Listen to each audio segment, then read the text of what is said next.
one of the most critical moments that my team had experienced throughout the organization, or the Olympic Games, was the panic of all of the snow melting at Cypress Mountain, which was the venue for all of the aerials and the ski cross racing and snowboard cross racing. So our team, responsible for purchasing and figuring out all of the logistics and getting the materials and supplies, had procured straw bales, loads and loads of straw bales, and they were helicoptered into place, and they built up the ski hill and the ski jumps with straw bales. And they harvested snow from other areas in the mountain and made snow as fiercely as they could to cover up all of the exposed straw. So that was a very critical moment for everyone in the organizing committee, and a lot of people within our department worked seamlessly together to secure the materials, transport them, and get them organized to the venue and be able to utilize them.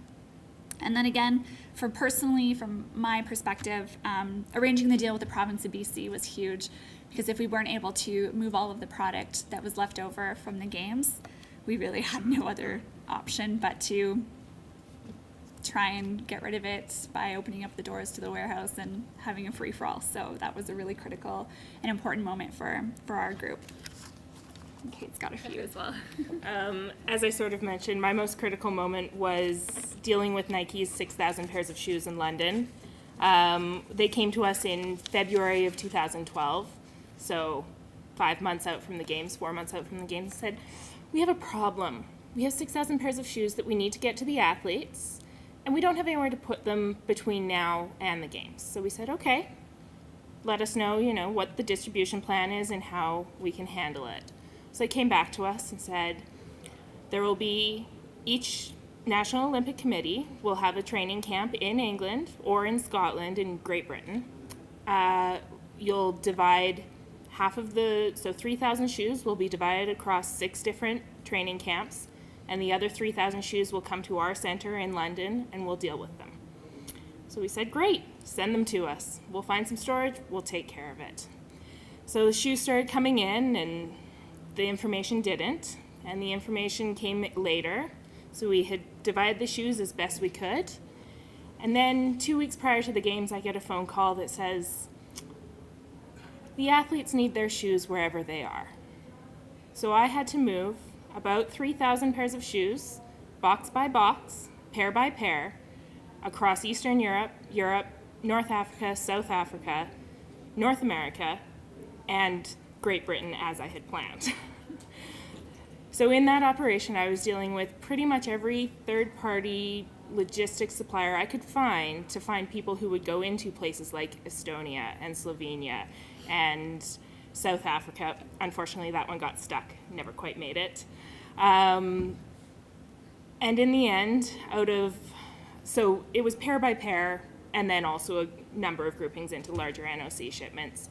In the end, I shipped over 150 different parcels, plus the 3,000 that went to the London Distribution Center, and only one pair didn't make it to an athlete. So it was pretty successful.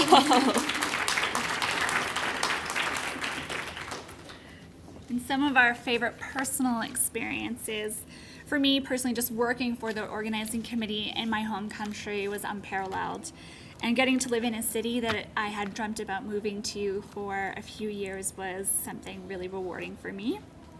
And having a new hire start in my team who actually happened to be one of my closest friends while attending university, whom we had lost touch and found each other again at the main distribution center of all places. And cheering for my director during the torch relay and being right there on the side of the road while he was running his leg of the race was pretty spectacular. And walking down Robson Street after the men's Olympic gold medal final when Canada had won, and walking our way down to the closing ceremonies for the Olympics and attending the Paralympic opening ceremonies as well. Like Lesley, working in Olympic Games in your home country is an experience that is unparalleled. There's nothing like it in the world.